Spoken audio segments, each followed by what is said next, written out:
We can refuse to think certain thoughts. Look how often you have refused to think a positive thought about yourself. Well, you can also refuse to think a negative thought about yourself, too. It seems to me that everyone on this planet that I know or have worked with is suffering from self-hatred and guilt to one degree or another. The more self-hatred and guilt we have, the less our life works. We find we have an inability to speak up for ourselves, and we are always trying to please others. Or we may be angry and explosive all the time. That your past is important because it has brought you to where you are. But as important as your past is, as it relates to your present, it is not nearly as important as the way you see your future. You see, ladies and gentlemen, the way you see your future determines your thinking today. Your thinking today determines your performance today, and your performance today determines your future. Thoughts lead to the manifestation of things and events. Thoughts create conditions. Thoughts create things and conditions. They cannot just magically manifest themselves. Thought comes first.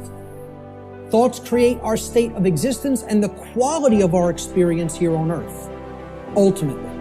If you create a problem about every little fluctuation that happens, then you become a failure in your life. If you were a wave surfer, you've seen people surfing on the waves. What is his dream? He would like to have a tsunami. The dream in a surfer's mind is a tsunami, 100-foot tall wave, riding it. That would be the dream. If you know how to ride it, even the tsunami is a wonderful thing. No one knows enough to be a pessimist about anything. And that each and every one of us, when we close our mind to what is possible for us or what is possible for humanity, closes off the genius that resides and lives in each and every one of us. Having an open mind doesn't necessarily mean finding fault with all of the things that you've been taught by others. It means opening yourself up to the potentiality and the possibility that anything and everything is possible. See, the end result has already happened in our mind. We're creative beings. We're God's highest form of creation. We can create in our consciousness the kind of person we want to be, and then be that person. We must translate vision into being. So we don't just visualize it, we be it. Your actions condition your mind as much as your recurring thoughts condition your mind. So be a person of good, positive thinking. Be a person of good, positive action. And suddenly one day you'll wake up and you're like, I just feel amazing. I feel extraordinary. I feel positive. And that's what it feels like to live the charged life.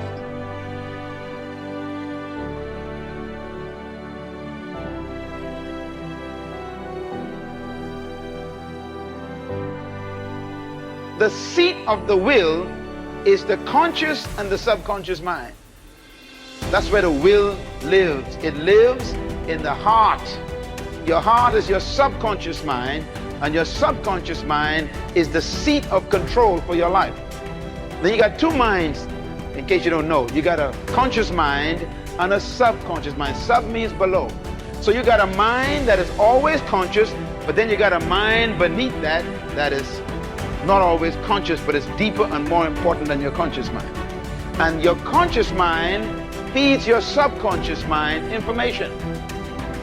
And the more your conscious mind hears something, it feeds it to the subconscious mind. That is why repetition is dangerous. Repetition constantly goes to your conscious mind. But the more your conscious mind hears something, it begins to deposit it, or can I use the technical term, it downloads it to your subconscious mind. Now, you are safe as long as something is in your conscious mind. You're still safe. Because you can forget what's in your conscious mind. But the key is to get it to your subconscious mind. Once it gets there, then you are in trouble. Why? Because the mind is the center of thought and it holds the key to life. Now when I use the word mind, another statement to write down, as a man thinketh, so is he. We all know that. But please quote it properly. As a man thinketh where? In his heart. There are two thinkings. There's a think and there's a heart think. Now the word heart here is a Hebrew word referring to the subconscious mind. That's the one below. Solomon says, you are whatever is in your subconscious mind. Your subconscious mind is your heart. Your subconscious mind is your heart. Your subconscious mind is your heart. Whoever controls your heart controls your life.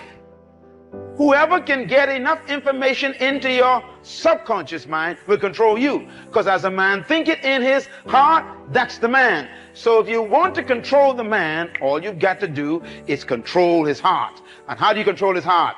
First, you work on the conscious mind first, and you keep repeating until the conscious mind deposits it in the heart. And now you're in trouble. That is why some of you are having problems with battles of things you're trying to change and you can't change them. Old habits that you were keeping for the last 20 years and now you want to change and it's tough to change. Young people, that is why God tells you to stay away from evil things. If you keep watching pornography, you keep reading dirty books, you keep listening to bad stories or dirty jokes, and if you keep listening, now the first time you see it, it doesn't bother you. But if you keep seeing it, it becomes downloaded. Now, once something is downloaded on your hard drive, what happens? Even when you are not conscious of it, it is still running. And all you got to do is press the right button and you see all the pictures in color. That's why the Bible says, take heed what you hear. Why? If you don't control what comes into your conscious mind, it'll soon become a part of your subconscious mind and it's in your heart. And the Bible says, out of the heart, what? The mouth really speaks. It's out of the heart comes what? The issues of life. And Jesus said, from whence comes murders and lust and adultery? He said, they are coming from the heart. Everybody say the mind. Write this down, please. The mind is defined as the heart. It determines the future and destiny of a man.